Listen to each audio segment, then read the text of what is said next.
Hey, what's going on YouTube? Pastor Matt back again with another daily dose of defense. Now we've been covering the early church fathers and kind of their writings and how we can see that the Bible is ever present in everything that they were writing about. So much so that we're looking at which books of the Bible, of the New Testament really, are in these writings to see which books were considered to be superior uh, in and around these early church fathers. And we're going to go all the way from the writing of the New Testament up to the oldest complete copy of the New Testament that we have in the Codex Sinaiticus. Today who I want to talk about is a guy named Ignatius. He's Ignatius of Antioch. Ignatius of Antioch was born in 35, died either in 108 or 140-ish. Depending on which tradition. Most traditions put him dying at the hands of Emperor Trajan, which means he could die no later than 117. However, he does seem to quote a sort of Gnostic sect of Christianity in one of his letters, basically saying that they're no good, don't follow this. And that sect didn't arise until the late 130s. Even as late as 140, so that would push his death to then. Now that would have made him 105 at the time, so it's unknown, but it is stated that he was martyred by being fed to lions in the Colosseum. Now, as he was traveling to his martyrdom, he decided he was going to write letters to the different churches that he had visited throughout the years, and even during his travels to Rome from Antioch.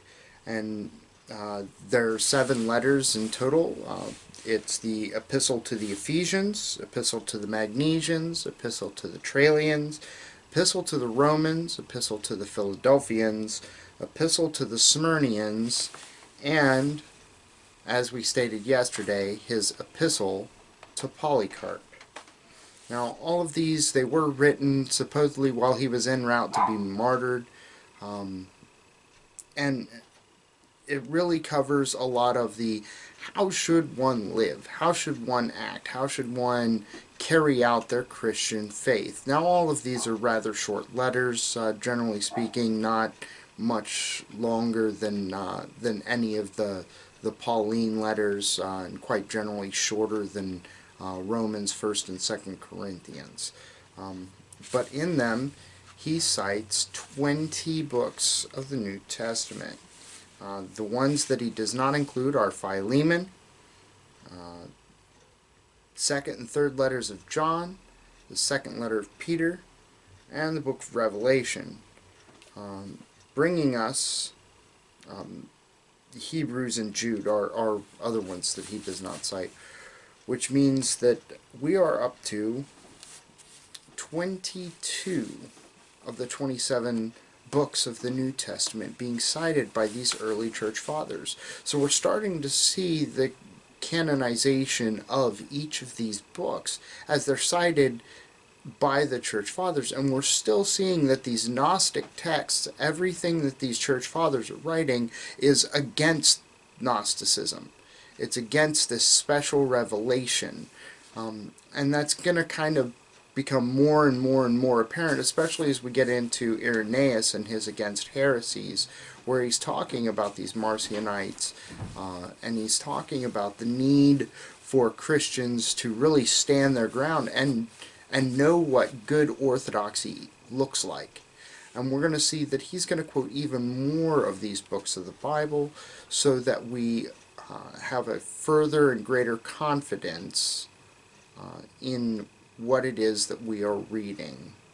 Well, as I said, this guy, Ignatius, was an apostle of John at or around the same time that Polycarp was around. They wrote letters back and forth and mention each other in their writings. And Irenaeus, the disciple of Polycarp, even discusses how Ignatius and Polycarp both were learning from John. So tomorrow there won't be a video due to work, but the following day, on Monday, I'll get back at it and we'll talk about Irenaeus and his against heresies and how that should impact what we understand about the New Testament text and how that will bolster our knowledge of what books should be included within the canon of the New Testament. It's been another daily dose of defense. Thank you for watching, and God bless.